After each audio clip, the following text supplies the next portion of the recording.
भारत और बांग्लादेश के दरमियान दुबई के इंटरनेशनल क्रिकेट स्टेडियम में मैच हुआ और भारत ने बहुत आसानी से मैच जीता। 5 ओवर्स पहले मैच जो है खत्म हो सकता था, लेकिन उन्होंने एफर्ट की। लेकिन शुभमन गिल को आउट नहीं कर सके। शुभमन गिल ने एक एंड पे रुक कर जो है शानदार इनिंग खेली और अपनी टीम को फतेहयाब किया। ये होता है आइडियलिज्म, ये होते हैं डिटर्मिनेशन। आप फिर वही बाबर आजम बाबर आजम बाबर आजम बाबर आजम ने तो खुद कह दिया कि मुझे किंग सिंह नहीं गए। आपने वसीम अकरम का बयान देखा, उन्होंने कहा कि हमारी जो टीम इस वक्त खेल रही है यही हमारे बेस्ट प्लेयर्स हैं पाकिस्तान के पास। जब टीम सिलेक्शन हुआ तो फिर तनकीदें क्यों हुई? अब तक तनकीद हो रही है। इवन शाहिद आफरीदी जो पाकिस्तान के साबिक कप्तान है, अब आप ये नहीं कह दिएगा उनको तो खेलना ही नहीं आता, तो ये नहीं कह दिएगा भैया। उन्होंने भी परसों अभी बयान दिया कि यार टीम की सिलेक्शन अच्छी नहीं है और मुझे एक दो नामों पर एतराज है। इमामुल हक पहुंच गए हैं, देखिए अब किस तरह से परफॉर्म करते हैं। सेंचुरी बनाकर आए हैं, ये ताज़ा सेंचुरी बनाकर आए हैं प्रेसिडेंट ट्रॉफी में, और कल उन्होंने जो है ना अपनी टीम में वापसी का जश्न जो है सेंचुरी बनाकर मनाया है। तो देखते हैं वो इतवार को भारत के खिलाफ मैच के लिए वो अवेलेबल भी है। तो मैं आप हंस क्यों रहे हैं? सही बात है। बिस्मिल्लाहिर्रहमानिर्रहीम, अस्सलाम वालेकुम। खेल मंजर के साथ मैं हूं मंजर नकवी और ये हैं स्पोर्ट्स हब के साथ समर अब्बास नकवी। समर भाई, 2 मैचेस अब तक हो चुके हैं और जब हमारे व्यूवर्स ये वीलॉग देख रहे होंगे तो तीसरा मैच है अफगानिस्तान और जनूबी अफ्रीका के दरमियान खेला जा रहा होगा या फिर उसका नतीजा आ चुका होगा, जो कि कराची के नेशनल स्टेडियम में हो रहा है। और अब तक पाकिस्तान और भारत ने, जिनका बहुत बड़ा टाकरा, जिसे कहते हैं क्रिकेट की दुनिया का सबसे बड़ा टाकरा जो है, वो 23 फरवरी को होने वाला है पाकिस्तान और भारत के दरमियान। और इन्हीं दोनों टीमों ने अपने एक एक मैच खेले हैं। पाकिस्तान ने न्यूजीलैंड के खिलाफ खेला इफ्तिताई मैच, जैसे कि आपको पता है, और दुबई में शानदार परफॉर्मेंस न्यूजीलैंड की, बिल्कुल ठीक कह रहे हैं आप। और भारत और बांग्लादेश के दरमियान दुबई के इंटरनेशनल क्रिकेट स्टेडियम में मैच हुआ और भारत ने बहुत आसानी से मैच जीता। ज्यादा आसानी से नहीं जीता, बांग्लादेश ने अपनी जो उनकी टीम थी, जैसे वो एफर्ट कर रहे थे, अच्छा लगा मुझे यानी हमारी टीम ने तो बिल्कुल भी इतना भी नहीं किया न्यूजीलैंड के खिलाफ जो है, लेकिन बांग्लादेश ने फिर भी ये 5 ओवर्स पहले मैच जो है ख़त्म हो सकता था, लेकिन उन्होंने एफर्ट की। बस वो एक कैच ड्रॉप हो गया, उसके बाद जो है ना वो और ज़्यादा डिसहार्ट हो गए।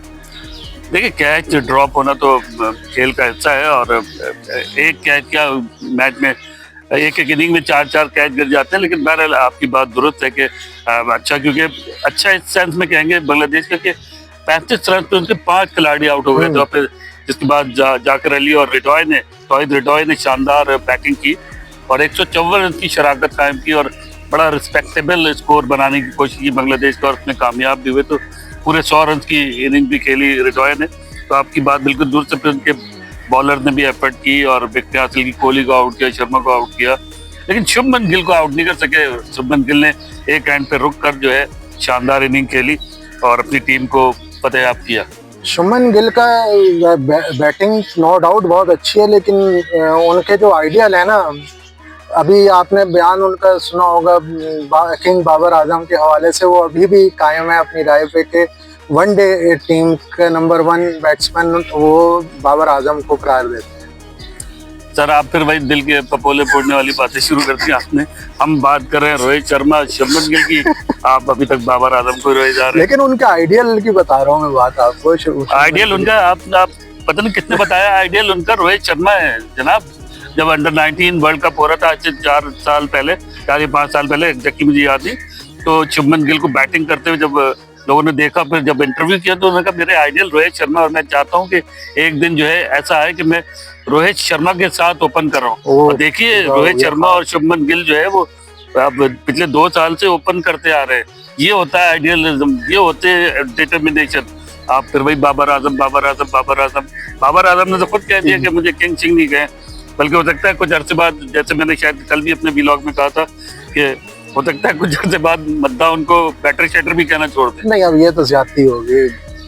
ज्यादती तो वो हमारे साथ कर रहे हैं भाई, ज्यादती तो वो हमारे साथ कर रहे हैं, पूरी कौम के साथ क्या कर रहे हैं आप कह रहे ज्यादती होगी। अच्छा, अब वापस आ जाते हैं। बिल्कुल मैच के हवाले से जो है वो कुछ शोएब मलिक का कल मैं देख रहा था एनालिस्ट, तो वो कह रहे थे कि एक स्पिनर को जो है बांग्लादेश को खिलाना चाहिए था।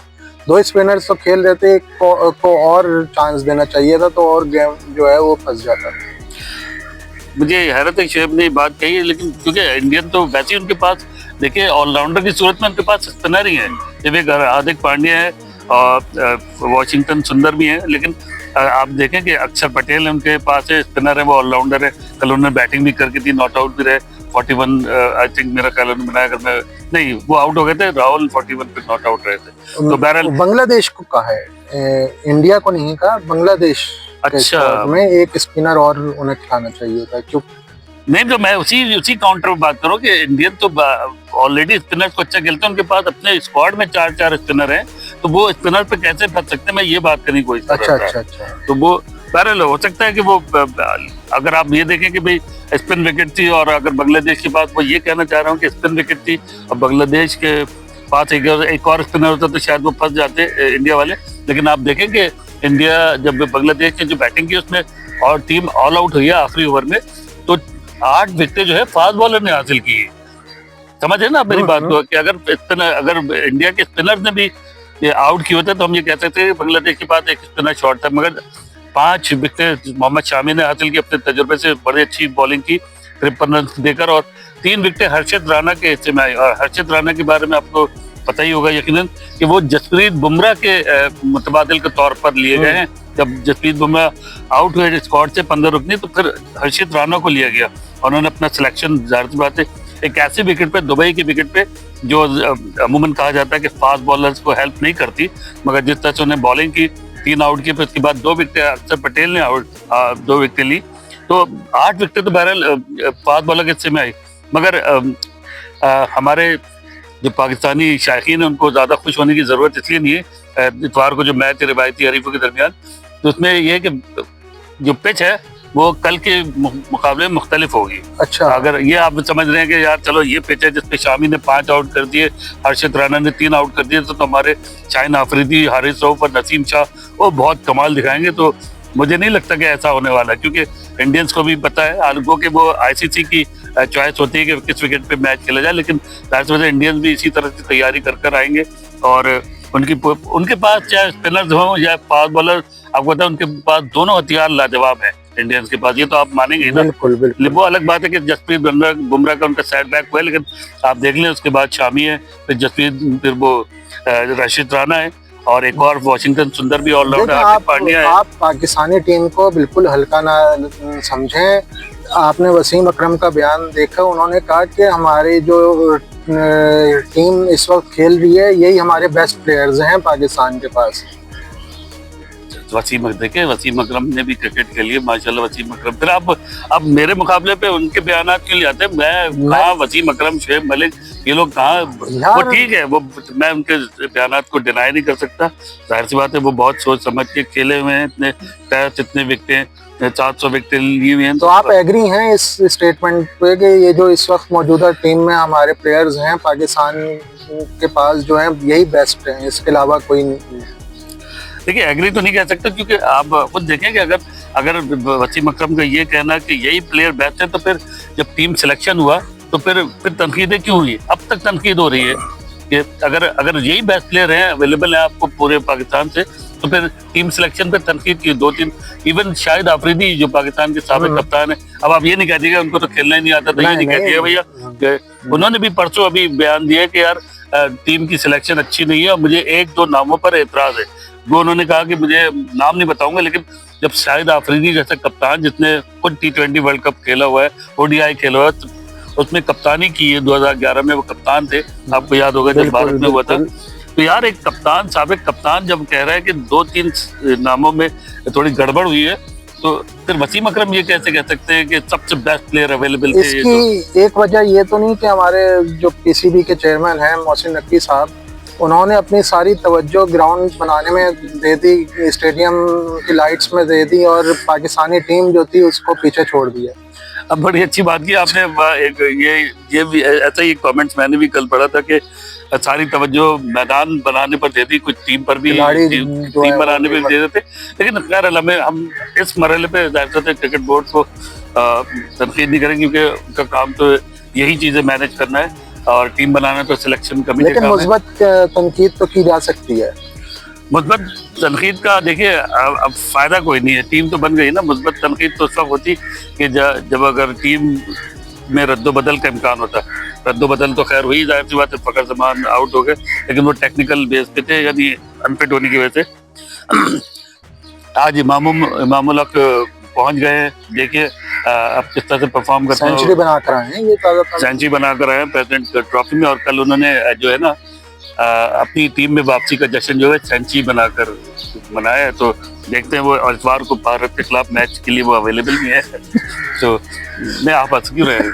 सही बात है, एक आदमी खेल रहा है, कहीं दूर कहीं खेल रहा है, और उसको पता ही नहीं हो कि वो टीम में आएगा, और उसको ये खबर मिलती है कि जी मैं टीम में आ गया हूँ, तो जाहिर सी बात है उसका हौसला बढ़ जाता है। फिर उसने, अगर वो उस वक्त बैटिंग कर रहे होंगे या बैटिंग के लिए जा रहे होंगे, तो उसने सोचा होगा कि आज मैं कुछ करके दिखाऊं। ऐसा इस वजह से कि अक्सर ऐसा देखा गया है कि पीएसएल में जो है प्लेयर्स बड़ी अच्छी शानदार परफॉर्मेंस करते हैं, फिर वो सिलेक्टर्स उनको नेशनल टीम में लेते हैं, लेकिन वहां जाके फिर वो जीरो पे आउट हो जाते हैं। जी हाँ, अच्छा तो बहुत दफा हुआ है माजी में, आप तो उस वक्त पैदा भी नहीं होते। रिजवान उज़्ज़मा एक ऐसे प्लेयर थे डोमेस्टिक क्रिकेट में रन्स की अंबार लगा देते थे, फिर जब उनको कौमी टीम में लिया तो वो चल नहीं सके। मंसूर अख्तर भी एक मिसाल, एक डबल सेंचुरी बैरल के नाम है, लेकिन वो भी फैसलाबाद वो टेस्ट में, और फैसलाबाद की पिच ऐसी है, हमारे जो यंग व्यूवर थे उनको तो ये बात उन्होंने देखा भी नहीं होगा, और ये बात उनको पता भी नहीं होगी कि फैसलाबाद की पिच वो थी कि जब डेनिस ली ऑस्ट्रेलिया के बड़े अच्छे साबिक फास्ट बॉलर जब आए थे ऑस्ट्रेलिया से यहाँ मैचेस खेलने, तो जब फैसलाबाद पे बॉलिंग हुई तो कोई विकेट नहीं ले सके। तो उन्होंने ये कहा था कि जब मैं मर जाऊं तो मुझे यहीं दफना देना है। अच्छा जी, तो फिर उन्होंने कहाँ दफन किया? नहीं, अभी हयात है भाई वो। अभी वो हयात है। उन्होंने कहा था जब, तो मैं यही बता रहा हूँ कि इतनी डेड विकेट थी कि मंसूर अख्तर जैसा बैटर भी उनपे, माजरत के साथ, मंसूर अख्तर जैसा बैटर भी डबल सेंचुरी करने में कामयाब हो गया। तो आप सोचें क्या हालत रही होगी डेनिस लिली की। बहरहाल आपको बताएं, जब ऑस्ट्रेलिया की बात चली तो आपको ये भी बता दें कि रिवायती हरीफ यानी पाकिस्तान और भारत के मैच से पहले, जो कि इतवार 23 फरवरी को दुबई के इंटरनेशनल क्रिकेट स्टेडियम में होगा, उससे पहले एक और रिवायती हरीफ टीमें आपस में टकराने वाली हैं। अब आप सवाल करेंगे वो कौन सी? रिवायती नहीं, मैं बता देता हूँ आपको, क्योंकि रिवायती हरीफ जो है, एक तो इंडिया पाकिस्तान पहले नंबर पे आता है, दूसरे नंबर पे जो है इंग्लैंड और ऑस्ट्रेलिया है। जी बिल्कुल, लेकिन मैं आपको तस्दीक कर दूं कि ऑस्ट्रेलिया इंग्लैंड पहले नंबर पर है रिवायती हरीफ के तौर पे। अच्छा जी, जाहिर सी बात है, आप पाकिस्तान और भारत दूसरे नंबर, क्योंकि पाकिस्तान और भारत 1947 में अलग अलग हुए थे ना, उससे पहले तो एक साथ ही थे। तो और लेकिन ऑस्ट्रेलिया और इंग्लैंड जो है वो 1877 से क्रिकेट खेल रहे हैं। पहला टेस्ट 1877 में हुआ था। तो उन दोनों के दरमियान कल मैच, आपने बिल्कुल सही गैस किया, ऑस्ट्रेलिया इंग्लैंड के दरमियान, और वो भी बहुत ज़बरदस्त मुकाबला होगा, क्योंकि आपको बताएं कि अब तक 160 वनडे दोनों टीमों के दरमियान हो चुके हैं। 5 जनवरी, एक और मैं आपको बात बता दूं कि 5 जनवरी 1971 को पहला वनडे इंटरनेशनल खेला गया था। 1877 में ऑस्ट्रेलिया और इंग्लैंड के दरमियान पहला टेस्ट भी खेला गया था इन्हीं दोनों टीमों के दरमियान, और पहला वनडे भी इन्हीं दोनों टीमों के दरमियान खेला गया था 5 जनवरी 1971 को। तब से अब तक ये दोनों टीमें जो है 160 वनडे में मध्य मुकाबला आ चुकी हैं, और ऑस्ट्रेलिया का पल्ला खासा भारी है। 90 ऑस्ट्रेलिया ने जीते हैं, जबकि 65 में इंग्लैंड ने कामयाबी हासिल की है। तो देखते हैं कल चैंपियन ट्रॉफी में इस वक्त जो मौजूदा सिचुएशन है उसमें किसका पल्ला भारी? देखिए, इंग्लैंड अभी हार के आई इंडिया से, और श्रीलंका में ऑस्ट्रेलिया ने कामयाबी हासिल की। तो अगर देखें हार और जीत के हिसाब से देखें तो फिर ऑस्ट्रेलिया का है, लेकिन ऑस्ट्रेलिया की आप साइड बैक भी तो देखें, 5 खिलाड़ी जो कि वर्ल्ड कप खेले थे वो मौजूद नहीं है। कप्तान हिमसेल्फ, फिर Josh Hazlewood fast bowler, Mitchell Starc, Mitchell Marsh, और फिर मार्क स्टोइनिस जो कि ऑलराउंडर है। उन्होंने देखिए मंजर भाई, ये जो जितने भी इंटरनेशनल प्लेयर्स हैं ना, खास तौर पे इंग्लैंड और ऑस्ट्रेलियंस, ये अपने बैकअप टीम्स जो है ना वो रखी होते हैं, प्लेयर्स उनके पास कमी नहीं है। जी, उनका डोमेस्टिक स्ट्रक्चर, उनका जो इंफ्रास्ट्रक्चर है क्रिकेट का, जाहिर सी बात है अब से नहीं, साल से बहुत जबरदस्त है। पर्ची सिस्टम नहीं है वहाँ, मेरिट है। मैं बिल्कुल यही लफ्ज कहने लगा था कि मेरिट पे टीम सिलेक्ट करते हैं, और आप देख लेंगे अभी भी जी जो टीम आई है, आप सिवाय 1 2 4 नामों के आपको लगेगा ही नहीं कि यार मैं किसी को जानता नहीं हूँ। आपको सारे नाम सुने हुए लगेंगे, सारे नाम खेलते हुए लगेंगे। तो उनकी टीम भी कुछ कम नहीं है। उधर दूसरी तरफ इंग्लैंड भी है, जॉर्ज बटलर की क़यादत में आ रही है, और वो तो मुसलसल खेलते आ रहे हैं आपस में। तकरीबन टीम उनकी वैसी है जो कि साल से, तो दोनों टीमों के दरमियान अच्छे मुकाबले की तवक्को भी है। मगर भारत और पाकिस्तान के मैच पर सबकी नजरें हैं इतवार को 23 फरवरी को। चलें फिर देखते हैं हम इतवार को कि क्या फैसला होता है, किस तरह हमारे खिलाड़ी जो हैं वो परफॉर्म करते हैं।